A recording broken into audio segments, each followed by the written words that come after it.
Before starting the video, I want to warn you that you should not be watching this video if you are weak-minded, if you believe that everyone should be nice to each other. This isn't how the world works, so I will politely ask you to leave. I also want to mention that reading this book will change you forever. You will not see the world the same. Celebrities, teachers, friends, and even family. Please click off the video if you don't want your fantasy world to be exposed. Now that I have the people that this video is aimed at, we can now begin. Today on Between the Lines, the ultimate lesson for those who watch power, want power, or want to arm themselves against power. When we meet my guest, Robert Greene. I'm Barry Kibrick. Robert and his book, The 48 Laws of Power, gives readers all the tools they need to understand what power is all about and how to use that information to benefit themselves. The 48 Laws of Power is a book that was written by a man called Robert Greene, and there is one crucial thing that I have noticed in the past couple of months. Everyone seems to know about this book. Maybe not everyone, but the majority of people do. And what does that say about our society? Everyone wants power. And you know, I'm not surprised. Power has been a motivational factor for many years. People want to feel above everyone else. But ask yourself this. If everyone reads the 48 Laws of Power, won't it become worthless? It will just become the same as everyone not knowing what the 48 Laws of Power is. So how do we overcome this problem? We study and use the 48 Laws of Power more. Regular people have lots of books that they only read once and never touch again. So if the saying, intensity defeats extensity, is true, shouldn't we be studying and reading the book hundreds of times? Well, maybe not 100 times, but you get the point. Which is why I created this video on how Light Yagami uses the 48 Laws of Power. Hopefully this will get your engine started by seeing how Light Yagami uses the laws to his advantage. And maybe you can take some notes out of his book and apply it to real life. So, get your popcorn, get your pen and pad. This is Light Yagami and the 48 Laws of Power.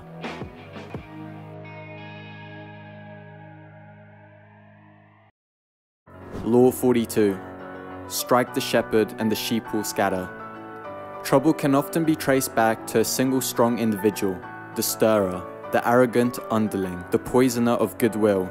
If you allow such people room to operate, others will succumb to their influence. Do not wait for the troubles they cause to multiply. Do not try to negotiate with them. They are irredeemable. Neutralize their influence by isolating or banishing them. Strike at the source of the trouble and the sheep will scatter. Let's say you get into a fight with a group. Who do you go for? The leader. Why? Because he has the most influence in the group. If the underlings see that their leader's ass is getting kicked, do you think they'll have the same respect for him afterwards? And if they witness the leader getting absolutely obliterated, there's no chance they'll step up to the plate if they're weaker than him. This obviously applies if you can fight. So how does Light Yagami use this? I won't say the words that will get me demonetized, but let's say he used it to put L in a grave. L was a nuisance to Light, always testing him, always breaking him down, simply because he was an amazing detective. And because L always brought up his suspicions to people that Light might be Kira, he had people thinking. It's the same as telling person A that person B is a thief, and that they should probably watch their belongings. What is person A going to do? They would be cautious of person B. Even if you gave them no evidence of them being a thief, even if the statement was completely fake, the thought of, holy crap, this person is a thief, he might steal something, will always be in the back of their minds. So now, just imagine that with Light and L, but with L actually giving cold hard evidence. Light had to strike the shepherd and put L in a coffin, and so he did. This method proved effective, as there was no one else who actively tried to break down Light. He essentially became the shepherd, and became the face of the organization. However, Light did make a dangerous move, because by getting rid of the only person who was so invested in capturing you, you will draw suspicion onto yourself. And that statement is proved to be true, since Near pulls up later and hands Light a big L. Law 35. Master the art of timing. Never seem to be in a hurry. Hurrying betrays a lack of control over yourself and over time. Always seem patient, as if you know that everything will come to you eventually. Become a detective of the right moment. Sniff out the spirit of the times, the trends that will carry you to power. Learn to stand back when the time is not yet ripe, and to strike fiercely when it has reached fruition. I want you to picture two people. Person A is always concerned with time, always in a hurry to get something completed, to get to some place, whether that's meeting with friends or going to his job. Now, person B is relaxed, not overly concerned whether he's late to anything. He's just taking life at his own pace. Let me mention that person A and B are the same person, same looks, same job. The only difference is their attitude to time. So, out of person A and B, who is the most powerful? Person B. Simply because person A's description makes him sound like he's somebody's pawn, a minion. Person A's attitude sounds like he's a worker, whilst person B is the boss. The saying, act like a king to be treated like one, is complete truth. I must admit, at the start of the anime, Light Yagami was not a master of timing at all. One simple scene to illustrate this is the Lind L. Taylor scene. Light Yagami was too emotional to truly understand what was going on, and gave into L's decoy. If Light mastered the art of timing early on, maybe he would have avoided being identified in that region of Japan. That being said, Light did start to learn from his mistakes and started to use his time effectively. He used it to put Naomi in a coffin before she could get to the headquarters. He also used timing to get rid of his memories of the Death Note, which was absolutely incredible. I must say that if Light Yagami didn't adapt and learn from his previous mistakes of hurrying, he would have gotten found out much sooner. So also take that lesson with you. Always analyze and learn from your mistakes.